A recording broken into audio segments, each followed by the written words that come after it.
Bugün öğrenmekçi boğunu olsa Allah'ni tushundiradigan eng güzel isimlarning birisi. Allah'ning shafqatiga kuyunishiga ajoyib ko'milib ketganlik. Lekin mushundaq ko'milib ketganlik turib, nima uchun biz Allohning shafqatini his qila olmaymiz? Allah shundaq bir shafqatki, eskilik qilish emas, deganning qarshisini qilish emas. Allah yo'q deb Allohni inkor qilsa-mu, Alloh taolo uning shafqat qilib rizq beradi.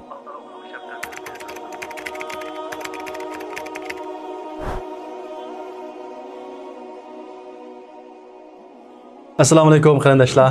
Hammaga xush keldinglar.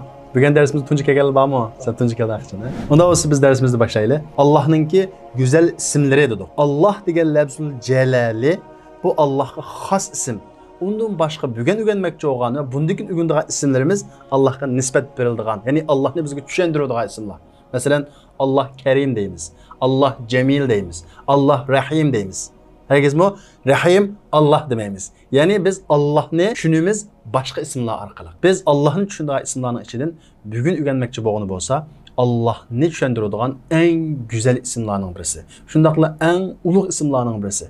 Bu uluq boğalık için Kur'an'daki 114 süründe hemmisinin beşide Allah tılığı elinse kendilam Allah'ın bu ismi kelgen. Şundakla Kur'an-ı Kerim'de sürülerin içinde 57 orunda Allah'ın bu ismi tılığı elingan. Bunda olsa bu isim qaysi ekan? Tahavey Ar-Rahman. Yani şefkat menbesi ve şartsiz şefkat kılgıcı, şartsiz küngüç Allah deyen gap.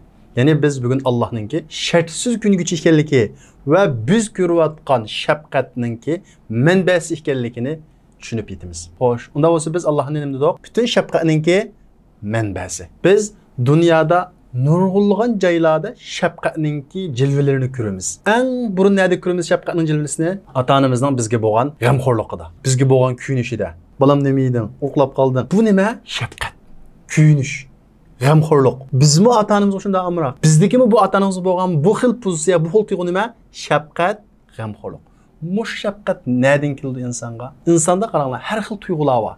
Mesela bir pakiz yer kirsanglar, bir xil huzur alasizlar-ku. Shu huzurni qaysi xil sezgu a'zolaringiz orqali alasizlar? Bizdeki Allohning Quddus degan ismining tajallisi orqali olamiz. Endi shuningga o'xshash bizdeki shafqat ota-onamizga bo'lgan va yoki ota-onamizning bizga bo'lgan shafqati, kuyunishi bu nereden kelgan desa, Allohning mush Rahman, ya'ni shafqatning manbasi degan bu sifatidan kelgan. Chunki bütün shafqatlarning manbasi Allah, Allohdan keladi. Masalan, kichik balası ola bek buludu. Pek çaylak günüdü. Acayip bir xil gözgü uz günüdü. Acayip adamda şefkat kozguladı. Muşu tuyğu nereden keldi? Allah'ın Rahman sübütüden keldi. Belki öyle kılışın mümkün. Ata-onamiz bizga kuyundu. Biz ata-onamizga kuyunimiz. Bu şefkat Allah'tan kelgan desek, bu aqlli inson kuyundu deyishim mumkin. Bu aqlli munosabat yo'q. Hatta musulmon bo'lgandan keyin ata-onamiz bizga amroq deyishim mumkin. Bu iymon bilan munosabat yo'q. Kafirmi balası kuyunduğu, en aqllan munosabat yo'qligini nereden bilamiz? Hayvan qarasak, hayvanda mı şefkat var? Mushukmi balası kuyunduğu, hatta yirtqich bir hayvanmi? Yani bir hayvanni ko'rsa birib yeb ketadigan hayvanmi? O'zining balasini yeb ketadi o. Yaqnay şefkat bilan tırnaqlarini ichiga penjisi bilan muomala qiladi. Bu hayvondagi şefkat nereden keldi? Uning kuyunishni, balasiga ana shundaq yumshoqlik bilan, kuyimchanlik bilan muomala qilishni kim o'rgatdi? Nereden keldi? O biz ibadet kılıvatkan Allah'ın Rahman degen bu sübütüdün kelgen. Allah'ın ki Rahman sübütünün dedik, şefkatinin menbesi. Bu şefkatinin menbesi Müslümandı mı ba, kafirdi mi ba, hayvandı mı ba? Mesela zehirlik heriler desek, biz basak çakıdığı ama ballarını çakmaydı. Şundakla insanga onun kılgan hizmeti qarab, onun bir şefkatini göreleyimiz. Bizgi herinin biri de o, hasel verdi.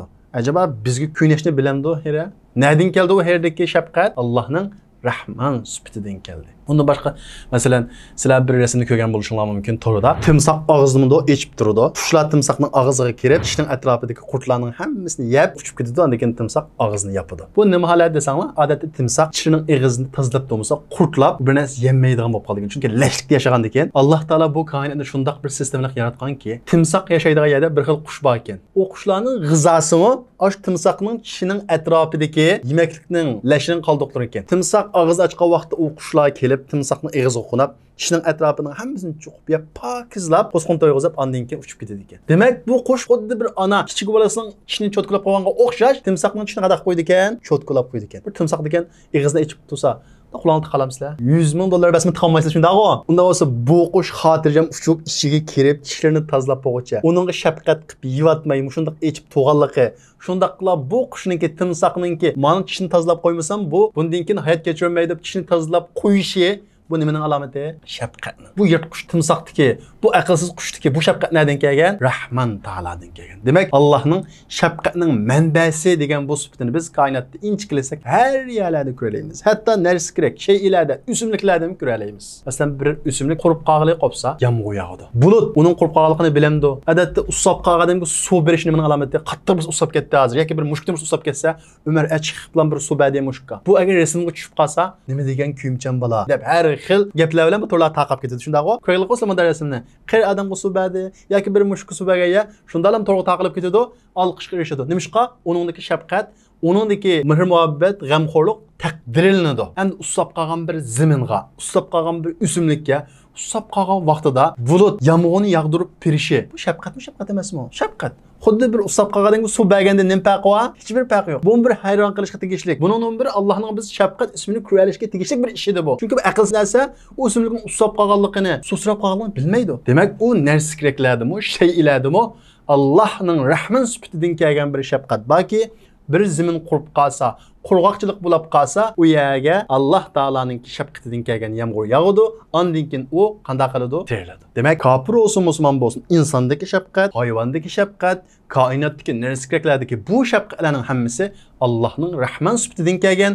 Mana bu biz ibodat qilayotgan Allohning shafqatining manbasi ekanligininki bir isbot. Payg'ambarimiz Muhammad alayhisalom hadisda inna lillahi mi'ata rahma. Allah'ның 100 rahmeti var. Şu 100 rahmetinin birisini düşürgen, şu bir rahmet, bir şefkati cilla, insanla, hayvalla, biz bayatın degendek bulutla bütün şey ilanın arasında tarqıtılgan deydi. Bu şu yırtquç hayvallardaki şefkat, anımızdan bizge boğan küynüşü, bütün küynüşler Allah'ның keştiki şefkatinin yüzünün biri iken. Allah Teala 99 şefkatini nime üçün hep koydu? Kıyamet günü Allah Teala bizge şefkat kılışını hep koydu. Çünkü biz şunda bir bendeyik ki Allah kılmadığı işini qilib salamiz. Allah bol degandek yaşayamaymiz. En ahirda Allah Teala ana şu 99 şefkati orqali bizga g'amxo'rlik qilib, bizga kuynab, Allah Teala bizni o'zining jannatiga daxil qiladi, o'zining azobidan bizni saqlaydi. Demak, o'ylab boqinglar, onamiz bek kuyindi deb tursak, bu onamizdagi kuynash va shundaqla yer sharidagi, koinotdagi bütün kuynashni qo'shsak, Allohning qancha kuynashning qanchasi ekan? 100 ning birisi. Qalbimiz bir xotirlik to'lg'anda agar his qilsak, onamiz shunchalik kuynsa, bunun 99 asli kuyundiğen bir zat bakken bizge. Hakikaten kalbimiz bunun aram tepiş gerek. Demek Allah'ın rahmeti, Allah Teala Kur'an-ı Kerim'de degandek ve rahmeti vasi'at kulle şey. Mening şefkatim hamma narsani o'z ichiga olgan deydi. Koinotdagi hayvon, shay'i, bütün inson hammasini o'z ichiga olgan deydi. Allohningki Rahman, shafqatining manbasi degan bu ismining yana bir ma'nosi nima desanglar? Shartsiz g'amxo'rlik qiluvchi, shartsiz kuyunguchi. Biz hukumimizga kuyunimiz, ota-onamiz bizga kuyunadi. Bu kuyunishlarning hammasi ma'lum darajada shartlik. Masalan, voy balam, tadingizmi, charchadingizmi deydi ota-onamiz o'g'il bo'lsak, shundaq-ku. Ammo eski bir ish qilsak yo deginni qilmasakchi, balkim qaramaslik mumkin. Nimishqa? Ota-onamiz bizga kuyunadi, yaxshi odam bo'lsang, gapimni anglasang, deginimni qilsang, shundaq-ku. To'g'ri, u to'g'ri ishlar. Insonning shafqati bular anchalik bular. Masalan, nurg'ulg'an ota-onalar bolalarning ko'zini silmaydi. Nima uchun silmaydi ko'zdan? Eskilik qilganlik uchun. Ammo Allohdagi shundaq bir shafqatki, eskilik qilish emas, deginning qarshisini qilish emas. Allah yo'q deb Allohni inkor qilsa-mu, Alloh taolo uning shafqat qilib rizq beradi. Havodan nafaslantiradi. İnsan, ya'ni Allohga ishongan kishilar, gapini anglagan kishilarga qanday shafqat qilsa, uning shunday shafqat qiladi. Bu qanday shafqat? Allohningki shartsiz shafqati. Ya'ni Rahmanning yana bir ma'nosi shartsiz kuyunguchi deganlik. Allohningki bizga shartsiz kuyundiganligini, kofirmi, musulmonmi o'rtaq ekanligini biz deb o'tdik. Bu Allohning shafqati koinotda ajoyib ko'p. Aqlli deb aytsak, hozir hammamiz pul qiziqib shundaq-ku. Hozir Mahdi, sana ras 10 milyon dollar berme, ammo ayat o'rnidan turolmaysa, ya'ni ulab qolsa desa, alamsa. Buni hech kim olmaydi. Nim foydasi? Shundaq-ku. Demak, sening ayatdan 10 milyon dollardan qimmat degan gap. 10 milyon dollar bir ayat degan o'rnidan turolmaysa, rasma qoldirolmaysa pulni, faqat o'zing ishlatib olsa, lekin ayat o'rnidan turolmaysa desa, buning hech kim unutmaydi. Ammo ayat o'rnidan tursa, uning qarta bir alhamdulillah demaymiz. Bir odamning at deganda saq turishimi asli ana shunda 10 million dollardami qimmatli ish emasmikan? Insonning nafasini elib qo'yib berishimi Allohning biz qilgan bir shafqatimi emasmikan? Biz buni koronada his qildik. Maska taqib edik. Sap havoda nafasini uchun qanchalik bir shafqatninki tajallisi ekanligini biz his qildik. Demak biz Allohning shafqatiga kuyunishiga ajoyib ko'milib ketdik. Lekin mushundaq ko'milib ketdik turib, nima uchun biz Allohning shafqatini his qilolmaymiz? Nima uchun biz Allah bizga mushundaq kuyunib etibdi deb uni ko'rolmaymiz? Allah insonga mushundaq kuyunayotgan tursa, ya'ni nima uchun 5 milliard atrofida inson Allohni yo'q deydi, Allohga ishonmaydi? Acaba u Allohning shafqatini nima uchun ko'rolmaydi? Shafqat favquloddiy jiq bo'lganlik uchun insonlar uni ko'rolmaydi. Qanday bir ishni ko'p bo'lib ketsa, inson uni his qilolmaydi. Yaxshilik ko'p bo'lib ketsa, kuyinish ko'p bo'lib ketsa, u normal bir ishga aylanadi. Masalan deylik, hozir 100 dollar bersam Umarga, nəhayət xushal oldu. Voy, rahmat deydi. Nimishqa? Qursaqam ochdi, menga bir g'amxo'rlik qildi, kuyindi deb bildi. Ammo Umar tug'ilgandan tortib har vaqtda 100 dollar bergan bo'lsam, bunga nisbatan u normal bir ishga aylanadi. Normal. Rahmatmi demaydi. Normal ish shu. Ben tug'ilgandan beri hozir ben normal ish deydi. Ammo bir kun vaqt 100 dollarni bermasam, men unga askilik qilgan bo'laman. Men kichik vaqtimda amaliy bo'lgan ish 3-sinfda o'qigan vaqtimda deyman. Bir kunlikda bizning muallim 5 mo'chandan hamma bolaga bir nanab berdi. Bolalar degan shunda xo'shab ketdi. Xususan men nayt xo'shab ketdim. Chunki muallim degan qapini turib, tug'an bo'g'achqa bizga shunda yaxshilik qilsa, biz nayt xo'shab ketdik. O'girib onamga dedim. Ha bo'libdi bolam dedi. Aysi yana debdimi? Shunday bo'lsa yana debdimi? Desam, bolam bu har kuni men senga non beraman. Har kun tomoq yetib beraman. Bir qattim rahmat demaysa, ammo muallimim bir qattim non beribdi ekan. Shunda xo'shab ketdim-ku degan. Shu vaqtda o'ylasam, ajab inson degan bu tuz ko'rimi nima? Zodi ota-onamizga har kuni non yeyib beradi, tomoq ichib beradi, lekin bir qattim rahmat deb qo'ymaymiz, ammo yot odamdan bilsa bizga non bersa xo'shab ketamiz. Bu nimadan desanglar, ota-onamiz bizga davomli yaxshilik qilgan bo'g'achqa, qilgan yaxshiligi yaxshilikdek bilinmaydi. Demak, inson yaxshiligi davom izchil bo'lsa, uni normal sanaydi, uni bir yaxshilik deb ko'rmaydi. Allohning shafqatini ba'zi kishilarning ko'rmay kofir bo'lishi, inkor qilishi, shafqatni his qilmasligining sababi dal shu. Allohning rahmati, kuyinishi davomli bo'lganligi uchun. Har kun atdeganda biz saq bo'lib qolganimiz uchun alhamdulillah, Allohga shukr deshni unutib qolamiz. Agar biz 30 kun kasallab, orada bir kun yaxshilansak, alhamdulillah bugun ajab yaxshilanib qopdimi deydik. Ammo 100 kunlab, 1000 kunlab saq qopsaqcho, alhamdulillah demaymiz. Davom bo'lganlik uchun. Mana tushundingmi? Ya'ni Allohning shafqati izchil bo'lganlik uchun biz uni his qilolmaymiz. Lekin biz g'aflat pardamizni tatib qaragan vaqtimizda har vaqt biz Allohning shafqati, kuyinish ichida ekanligini ko'ralaymiz. Shundaqla Allohning rahmatini his qilmasligimizning yana bir sababi nima desanglar? Favqulodda kuchli bo'lganlik uchun Allohning rahmati. Xuddi men hozir kuchli chiroqdan birini yoqsam, ko'zinglarni ocholmaysizlar hozir. Nimishqa?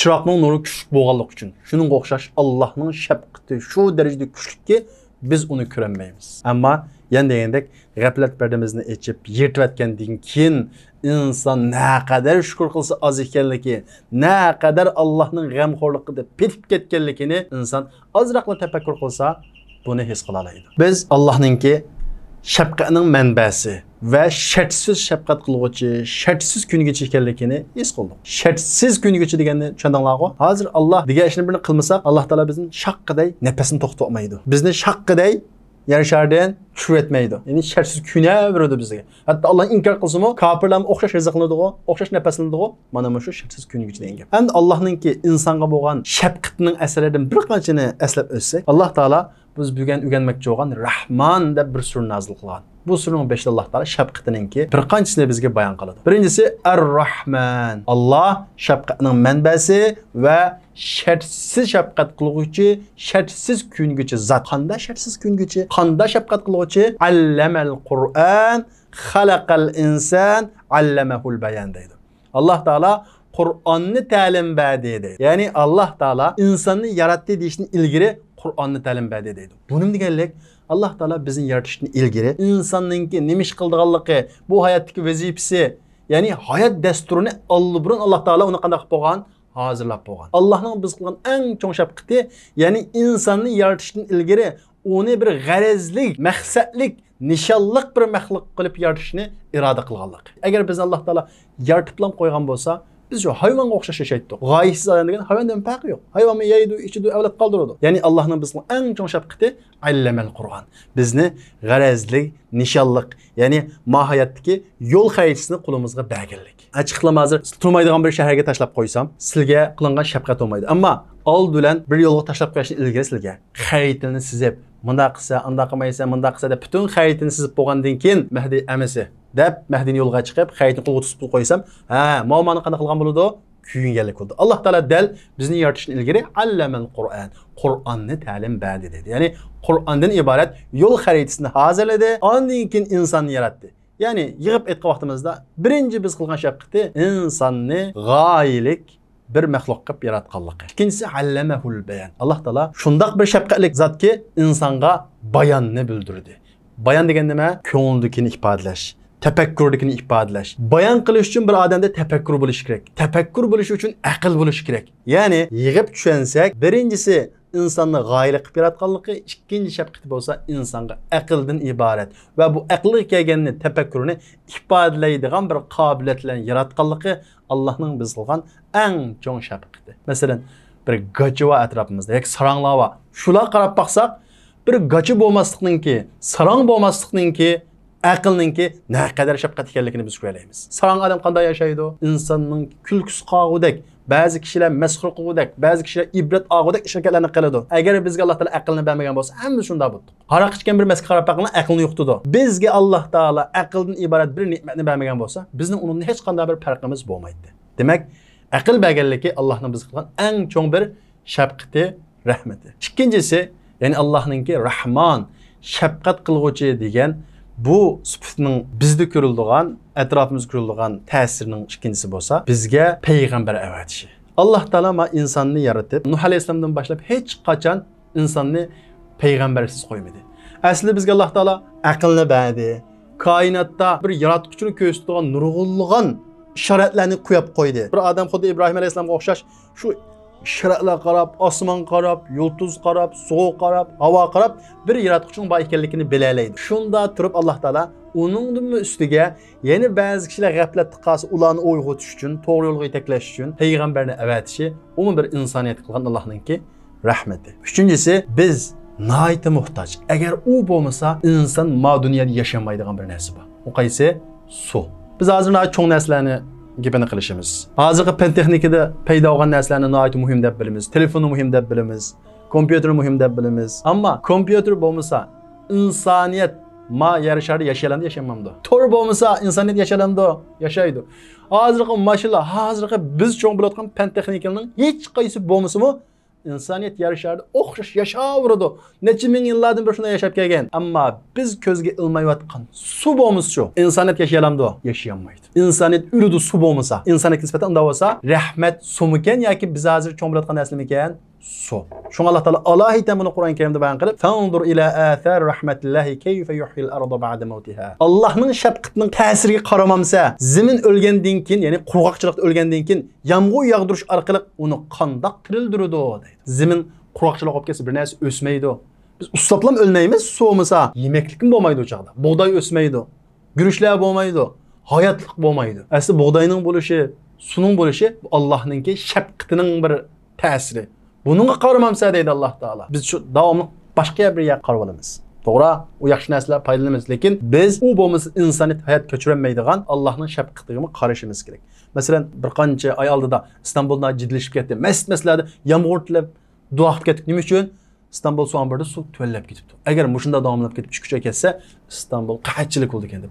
Rost bo'ldi juma shu. Istanbul adam yashmay qochadi boshqa yerga. Qarab turinglar. Telefon, tor, hammadan voz kechdi o'chaqda. Chaqchaq qilgan masalalar. Shunga butun masalalarda yomg'ir tilab duo qildik. Demak, yomg'irning bo'lishimi Allohningki rahmatining bir ta'siri. Ondan boshqa Allohning rahmatini sanasak sanab tugitib bo'lmaymiz. Va in ta'uddu ni'matallohi la tuhsuha. Allohningki ne'matini, ya'ni bizga bo'lgan shafqatini sanasangiz sanab bo'lmaysiz deydi.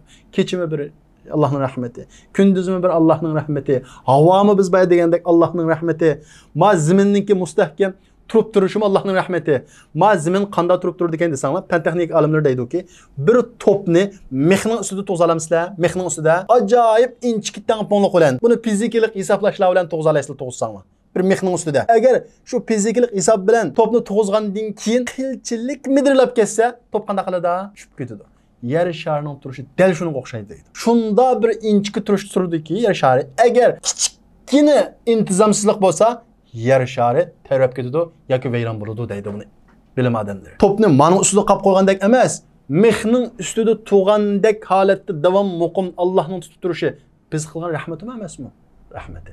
Shunga bu rahmatni biz his qilolmag'achqa, doim g'aflat uyqusiga tushgan bo'lg'achqa biz Alloh taoladan yetar o'tib qo'yib, ey insonlar, men ziminni tutib turibman deb o'zining rahmatini bizga bir tuntib qo'ydi. Alloh taolo buni Qur'on Karimda uch qilib tarvib ketishdan osmon ziminni Alloh tutib turadi. Va la in zalata in amsakahuma min ahadin min ba'di. Agar ziminni Alloh tarvib qo'ysa, uni hech kim tutib turolmaydi deydi. Bu yetar başlar dal Allohningki o'zining bizga qilayotgan rahmatini his qilg'izish. Ey insoniyat, sen oy shariga chiqdik deysa, lekin yer sharininki tarvib ketishi menga nisbatan oson bir ish. Allohning rahmatini his qil deb bizga shafqatni his qildirish uchun shunday ba'zi bir ishlar bo'ladi. Lekin g'aflat ichidagi insonlar yana o'zini his qilmaydi. Allohning bizga qilgan shafqatiningki eng muhimlari biz qaysi bilamizlar? Biz gapini anglamay, degan ishlarni qilmay, asiylik qilib, ey Alloh men xato qildim deb kechirim so'rsak, afu so'rsak, hatto Allohga ishonmay, Alloh yo'q deb 60 yil yashab bo'lgandan keyin yoki 80 yil yashab bo'lgandan keyin Allohga haqiqiy tavba qilib aytib o'lib qolsa, bu odam yana jannat. Haqiqiy tavba qilsa. Demak, Allohningki har vaqt tavbining ishkini uchiq qo'yganligi Allohning yana shafqatiningki haqiqatan cheksiz ekanligining bir isboti. Şu Allah Teala Kur'an-ı Kerim'de ya ibadiyellezine esrafu ala anfusihim la taqnatu min rahmetillah. Günahını qilib, Allah'ını inkar qilib, veya ki Müslüman bolsumu haram işlarını qilib, üzgü zulüm qilgan bandalarim la taqnatu min rahmetillah.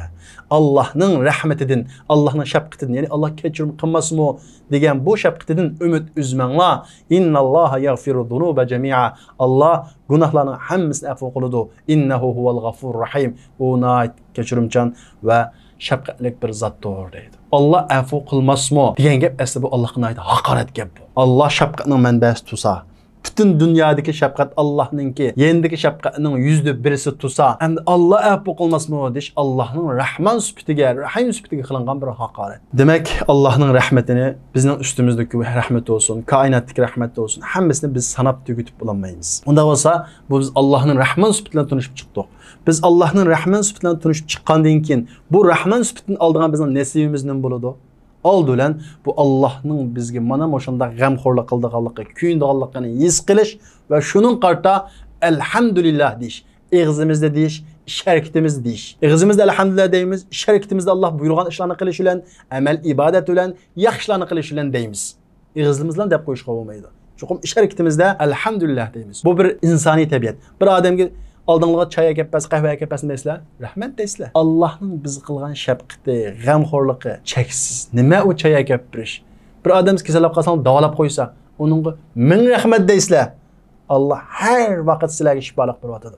Her vaqt o'zining rahman sifatidan sizlarga kuyinib, badaninglardagi nurg'ulg'an kasalliklarni sizlar bilmay turib, nurg'ulg'an mikroblarni o'ldirib, qininglarni aylantirib, yurqinglarni so'qtirib, bizni nafaslantirib, mushunda shafqat qilib tursa, biz rahmet ey Allah, elhamdülillah, sana mediheler olsun, sana şükür olsun deb rahmet etmaslik hem de bu iniqlam tuzguluqning eng yuqori pallasi. Şuna birincisi Allah'ның şefqatini his qilib, uning qarta bizda şükür tuyg'usiningki, memnuniyat tuyg'usiningki paydo bo'lishi. Ikkinchisi, biz Allah ana shundaq rahmatning manbasi ekan. Bizdeki şefqat Allohdan kelgan ekan, bizdeki bu şefqatning ta'sirini ko'paytirishga tirishimiz. Qalbimizda texmo şefqatni avutishga tirishimiz. Özara kuyumchan bo'lamiz, ota-onamizga bo'lgan kuyumchanligimizni texmi oshiramiz, ota-onalar bolalarga bo'lgan kuyumchanligini oshirishga tirishadi. Ya'ni bir odamning qalbida rahmatning ko'p bo'lishi Allohning rahman sifatidan kelgan bir asarning uning qalbida cho'ng o'rin olganligi. Ya'ni Allohning rahman sifatidan nasibisining ko'p ekanligini bildiradi. Ammo rahmatning ozligicha Allohning rahman sifatidan nasibisini olmaganligini bildiradi. Shunga payg'ambarimiz Muhammad alayhisalom qalbidan rahmat sug'urib ketgan, boshqalarga ish chaqirtmaydigan, kunmaydigan odam shaqiy, u bir baxtsiz deydi. Shundaqla biz boshqalarga shafqat qilgan vaqtimizda, kunga vaqtimizda, g'amxo'rlik qilgan vaqtimizda Rahman Taolaninki shafqatiga nail bo'la olamiz. Payg'ambarimiz Muhammad alayhisalom nima dedi? Sizlar zimindikilarga shafqat qilinglar, kuyininglar, g'amxo'rlik qilinglar, Allah'ның künüşüge erişsizler. Allah Teala hemimizni bu Allah'ның Rahman sübütü bilen əxlaqlanğılı, onundan nəsibisini ağılı və köpətkili nisb olsun Allah subhanahu wa ta'ala. Şundaqla Allah subhanahu wa ta'ala Allah'ın üstümüzdeki Rahman, yani kuyunuşini, qəmxorluqını his qılıb, onunğa küçünün yetişçe şükür qıla alğan bəndilərinin qatarından qılsın Allah subhanahu wa ta'ala. Wa axiru da'vana elhamdülillahi rabbil alamin.